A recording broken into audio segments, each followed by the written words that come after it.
ਅੱਛਾ ਇਹ ਬਾਬਾ ਜੀ ਕੀ ਚੀਜ਼ ਹੈ ਜੀ? लिली है, एक सुर्ख लिली। ਅੱਛਾ ਇਹਦੇ ਨਾਲ ਸਿਰਫ ਇਹ ਸਜਾਵਟ ਹੀ ਹੈ हाँ, ਜੀ? ये साल बाद ये नरगिस के खानदान का तल्लक है ਇਹਦਾ ਵੀ। ਅੱਛਾ ਜੀ ਮਗਰ ਇਹ ਨਰਗਸ ਤੋਂ ਉਤੋਂ ਸਾਲ ਬਾਅਦ ਖਤਮ ਹੋ ਜਾਂਦੀ ਨਾ ਉਤੋਂ ਪੱਤਾ ਉਹਦਾ, ਠੀਕ ਜੀ ਜ਼ਮੀਨ 'ਤੇ ਹੀ ਰਹਿ ਜਾਂਦੀ, ਸਾਲ ਬਾਅਦ ਨਿਕਲਣਾ। ਠੀਕ ਜੀ। ਇਹ ਨਿਕਲਿਆ ਤਾਂ ਰਹਿੰਦਾ, ਫੁੱਲ ਸਾਲ ਬਾਅਦ ਹੀ ਆਉਂਦੇ ਇਹਨੂੰ। ਆ ਭਾਈ ਮਜਾਹਾ ਜਿਹੜਾ ਚੈੱਕ ਕਰਦਾ ਪਿਆ ਇਹ ਕੀ ਇਹ ਹੈ? ਨਰੰਗੀ ਹੈ, ਜਾਪਾਨੀ ਨਰੰਗੀ। ਅੱਛਾ ਜੀ ਹਾਂਜੀ, ਇਹ ਨਰੰਗੀ ਹੈ ਜਾਪਾਨੀ। ਇਹ ਡੇਢੇ ਰਹਿਣੇ ਤੇ ਏਦਾਂ ਹੀ ਪੱਕ ਜਾਂਦਾ ਜਾਪਾਨੀ, ਤੇ ਇਸ ਤਰ੍ਹਾਂ ਇਹ ਖਾ ਜਾਂਦੇ ਆ। ਛਿੱਲ ਸਣੇ, ਛਿੱਲ ਮਿੱਠੀ ਹੁੰਦੀ ਇਹਦੀ। ਇਹ ਖਾ ਸਕਦੇ ਇਦਾਂ ਹੁਣ? ਹਾਂਜੀ, ਖਾ ਸਕਦੇ ਆ। ਛਿੱਲ ਨੀਚੇ ਵਿੱਚੋਂ ਖੱਟਾ ਹੋਏਗਾ। ਵੈਸੇ ਉਤਾਰ ਵੀ ਸਕਦੇ ਛੇਲੇ ਦੀ ਕਿ ਨਹੀਂ ਇਦਾਂ ਹੀ ਖਾਈਦਾ? ਨਹੀਂ, ਛਿੱਲ ਸਣੇ ਉਹ ਲੋਕ ਖਾਂਦੇ। ਅੱਛਾ ਜੀ ਇਹ ਸ਼ੂਗਰ ਦਾ ਇਲਾਜ ਵੀ ਆਏ, ਬਹੁਤ ਸਾਰੇ ਲੋਕ ਆਏ ਸਾਡੇ ਕੋਲ ਸ਼ੂਗਰ ਵਾਸਤੇ। ਪਿਛਲੇ ਸਾਲ ਤੇ ਬਹੁਤ ਭਰਮਾਰ ਸੀ ਲੋਕਾਂ ਦੀ ਸ਼ੂਗਰ ਵਾਸਤੇ ਬਿਹਤਰ। ਹਾਂਜੀ, ਵਿੱਚੋਂ ਖੱਟਾ ਹੋਏਗਾ। ਇਹ ਕੀ ਹੈ ਬਾਬਾ ਜੀ? ਇਹ ਸਟੋਨੀਆ ਹੈ, ਇਹ ਨੀਲੇ ਰੰਗ ਦਾ ਸਟੋਨੀਆ। ਇਹਦਾ ਉਹਦਾ ਲੰਮਾ ਫੁੱਲ ਨਹੀਂ, ਪੂਰਾ ਗੁਲਦਾਨ ਹੀ ਬਣਿਆ ਹੁੰਦਾ ਹੈ। ਇਹ ਉੱਪਰ ਲੱਗਣਗੇ ਫੁੱਲ? ਹੁਣ ਇਹਦੇ ਉੱਪਰ ਫੁੱਲ ਲੱਗਣਗੇ, ਅੱਛਾ ਜੀ ਨੀਲੇ ਕਲਰ ਦੇ। ਸੁਰਖ ਨਹੀਂ ਹੁੰਦਾ ਇਹ ਜਿਹੜੀ ਆਪਣੇ ਇਹ ਸੁਰਖ ਹੈ। ਇਹ ਸਟੋਨੀਆ ਹੈ ਵੀ। ਆ ਜਿਹੜਾ ਜੀ? ਹਾਂਜੀ, ਕੁਛ ਹੈ ਗੁਲਚੀਨੀਆ ਜਿਹੜਾ ਇਹਦੇ ਹੁਣ ਫੁੱਟੇਗਾ। ਅੱਛਾ ਅੱਛਾ ਜੀ। ਤੇ ਇਹ ਨੀਚੇ ਕੀ ਲਾਇਆ ਜੀ ਤੁਸੀਂ? ਇਹ ਪੱਥਰ ਚੱਟ ਹੈ। ਇਹ ਜਿਹੜੇ ਇਹ ਕਿਸ ਮਕਸਦ ਲਈ ਹੈ ਜੀ? ਪੱਥਰ ਦੀ ਇਹ ਤੁਹਾਡੇ ਨਿਸ਼ਾਨੇ ਦੀ ਪੱਥਰੀ, ਚਿੱਟੇ ਦੀ ਪੱਥਰੀ ਹੋਵੇ, ਨਿਸ਼ਾਨੇ ਦੀ ਪੱਥਰੀ ਹੋਵੇ ਜੀ।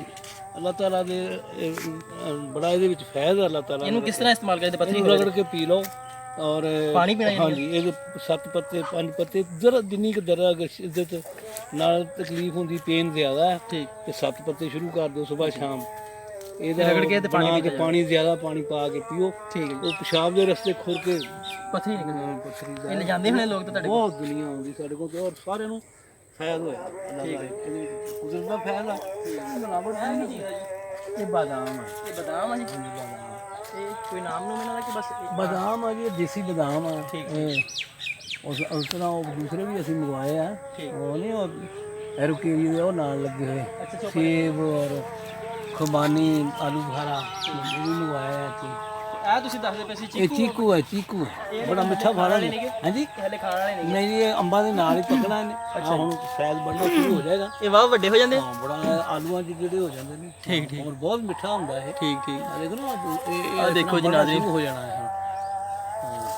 ਮੋਟੇ ਹੋਣੇ ਸ਼ੁਰੂ ਹੋ ਜਾਣੇ। ਠੀਕ। ਔਰ ਫਿਰ ਇਹ ਅੰਬਾਂ ਇਹ ਬਾਬਾ ਖੁਦ ਤੁਸੀਂ ਆਪ ਹੀ ਇਸਤੇਮਾਲ ਕਰਦੇ ਜਾਂ ਫਰੋਖਤ ਕਰਦੇ? ਨਹੀਂ ਜੀ, ਅਸੀਂ ਲੋਕਾਂ ਨੂੰ ਤੋਹਫਾ ਤੌਰ ਖਵਾਉਣੇ ਪਿਆਉਂਦੇ। ਲੋਕਾਂ ਨੂੰ ਦਿੰਦੇ ਬਸ? ਹਾਂ, ਲੋਕਾਂ ਨੂੰ ਖਵਾ ਪਿਆ ਦਿੰਦੇ ਆ। ਲੰਗਰ ਹੀ ਚੱਲਦਾ ਵਾ ਸਰਕਾਰ ਦਾ? ਚੱਲਦਾ ਰਹਿੰਦਾ। ਅੱਛਾ ਜੀ, ਉਹ ਇੱਕ ਚੀਜ਼ ਰਹਿ ਗਈ ਉਹ ਪੈਸੇ ਵਟਣ ਵਾਲੇ ਫਲ ਬੜੇ ਹੈਗੇ ਨੇ। ਇਹ ਵੀ ਕੋਈ ਆ ਜਾਂਦਾ ਤੇ ਦੇ ਦਿੰਦੇ। ਠੀਕ ਹੈ। ਇਹ ਕੀ ਚੀਜ਼ ਹੈ ਜੀ? ਇਹ ਸਫੇਦ ਲਿਲੀ, ਇਹ ਵੀ ਲਿਲੀ ਆ। ਇਹ ਸਫੇਦ ਲਿਲੀ ਆ। ਇਹ ਕੰਗੀ ਪਾਮ, ਇਹ ਕੰਗੀ ਪਾਮ ਹੈ। ਕੰਗੀ ਪਾਮ? ਹਾਂਜੀ, ਕੰਗੀ ਪਾਮ। ਇਹਦਾ ਇਸ ਤਰ੍ਹਾਂ ਕਰਕੇ ਘੁਮਾ ਕੇ ਲਿਓ। ਕੰਗੀ ਵਾਲੀ ਬਣੀ? ਹਾਂਜੀ, ਇਹਨੂੰ ਘੁਮਾ ਕੇ ਲਿਓ। ਇਹਦੀ ਬੜਾ ਇਹ ਚਾਸ਼ਨੀ? ਹਾਂਜੀ, ਇਹ ਪੁਦੀਨਾ ਬਾਬਾ? ਡੈਕੋਰੇਟਡ ਪੌਦੇ ਨੇ। ਹਾਂਜੀ, ਇਹ ਪੁਦੀਨਾ। ਇਹ ਦੇਸੀ ਹੈ ਜੀ? ਇਹ ਹਾਂਜੀ ਦੇਸੀ। ਇਹ ਥੋੜਾ ਤੋੜ ਸਕਦੇ ਜੀ? ਬਿਲਕੁਲ ਤੋੜਨਾ। ਇਹਦੇ ਪੱਤੇ ਹੀ ਵੈਸੇ ਤੋੜ ਲਈ ਇਦਾਂ? ਹਾਂਜੀ ਹਾਂਜੀ, ਆ ਬੜੇ ਪੱਤੇ ਤੋੜੋ। ਆ ਜਿਹੜੀ? ਹਾਂ ਹਾਂ, ਇਹ ਤੋਂ ਤੁਹਾਡਾ ਕੱਟੀ ਆ, ਉਹ ਕੱਟ ਲਓ, ਥੱਲੇ ਤੱਕ ਕੱਟ ਲਓ। ਉਹਦੀ ਚਟਨੀ ਬਣਾ ਸਕਦੇ ਹਾਂ, ਚਟਨੀ ਬਿਹਤਰੀਨ ਬਣਦੀ। ਨਾਲੇ ਨਿਜ਼ਾਮੇ ਹਜ਼ਮ ਵਾਸਤੇ ਪੁਦੀਨੇ ਦਾ ਬੜਾ ਅਮਲ ਦਖਲ ਹੈ। ਇਹ ਬਾਬਾ ਜੀ ਕੋਈ ਛੋਟੀ ਚੀਜ਼ ਨਹੀਂ ਘਰੇ ਲੱਗ ਸਕਦਾ? ਤਾਂ ਤੁਸੀਂ ਉਹ ਗਮਲਾ ਹੋਵੇ, ਪਲਾਸਟਿਕ ਦੀ ਬਾਲਟੀ ਹੋਵੇ, ਜਾਂ ਘਰ 'ਚ ਕੋਈ ਕਿਆਰੀ ਬਣਾ ਲਓ। ਜੀ ਜੀ। ਅਗਰ ਘਰ ਪੱਕਾ ਤੇ ਫਿਰ 2-4 ਇੱਟਾਂ ਪੱਟ ਕੇ ਹਾਂਜੀ, ਕਿਆਰੀ ਬਣਾਓ, ਉਹਦੇ ਵਿੱਚ ਲਾ ਦਿਓ। ਇਹ ਜ਼ਬਰਦਸਤ ਹੋ ਜਾਏਗਾ। ਇਹਨੇ ਦਿਨਾਂ 'ਚ ਬੜੀ ਅੱਛੀ ਚੀਜ਼ ਹੈ। ਲਾਜਵਾਬ ਚੀਜ਼। ਸੌਂਫ, ਪੁਦੀਨਾ। ਤੇ ਜਿਹੜਾ ਬਾਹਰੋਂ ਆਉਂਦਾ ਬਾਬਾ ਬਾਜ਼ਾਰ ਆਉਂਦਾ ਉਹ ਤਾਂ ਨਹੀਂ ਠੀਕ? ਬਾਜ਼ਾਰ ਵੀ ਉਹ ਲਾਉਂਦੇ ਨੇ ਕਮਰਸ਼ੀਅਲ ਲੈਵਲ ਤੇ, ਫਾਰਮਿੰਗ ਹੁੰਦਾ ਹੈ। ਠੀਕ ਠੀਕ। ਕਮਰਸ਼ੀਅਲ ਲੈਵਲ ਤੇ ਉਹ ਵੇਚਣ ਵਾਸਤੇ ਲਾਉਂਦੇ ਨੇ। ਉਹਨਾਂ ਨੇ ਕੱਟੀ ਰੱਖਣਾ ਨਾ, ਸਹੀ ਸਹੀ।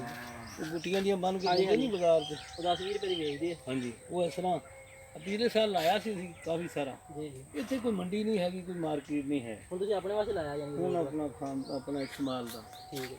ਇਹ ਰੋਜ਼ ਚਟਨੀ 'ਚ ਪਾਓ, ਇਹਨੂੰ ਕਟਾਈ ਕਰ ਲਈਦੀ ਹੈ। ਸਹੀ ਸਹੀ। ਇਹ ਤੇ ਲਾਜਵਾਬ ਚੀਜ਼ ਹੈ। ਠੀਕ ਠੀਕ। ਚਲੋ ਇਹ ਕਿੰਨੇ ਦਿਨਾਂ ਦੁਬਾਰਾ ਹੋ ਜਾਂਦੇ? ਇਹ ਕਿੰਨੀ ਕੁ ਦੇਰ 'ਚ ਹੋ ਜਾਂਦਾ ਜੀ ਦੁਬਾਰਾ? ਇਹ ਫੁੱਟਦਾ ਹੀ ਰਹਿੰਦਾ, ਜੋ 3-4 ਦਿਨ ਤੋਂ ਬਾਅਦ ਫਿਰ ਉਹ ਪੱਤੇ ਨਿਕਲਣੇ। ਔਰ ਜਿਸ ਤਰ੍ਹਾਂ ਉਹ 3 ਦਿਨ ਤੋਂ ਬਾਅਦ ਉਹਦੇ ਪੱਤੇ ਹੋ ਗਏ। ਉਹ ਛੋਟੇ ਜਿਹੜੇ? ਹਾਂ, 3 ਦਿਨ ਤੋਂ ਬਾਅਦ, 4-5 ਦਿਨ ਤੋਂ ਬਾਅਦ ਪੱਤਾ ਤਿਆਰ ਹੋ ਜਾਂਦਾ। ਠੀਕ ਹੈ। ਕਾਬਲ ਹੋ ਜਾਂਦਾ ਮਾਲ ਦੇ। ਠੀਕ ਹੈ।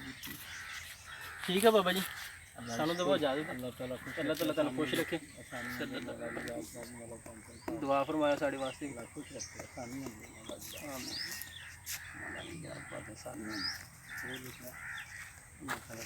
ਮਿਲੋ ਤੁਸੀਂ। मौला हुसैन करम कर, अल्लाह खुश रखे सामने।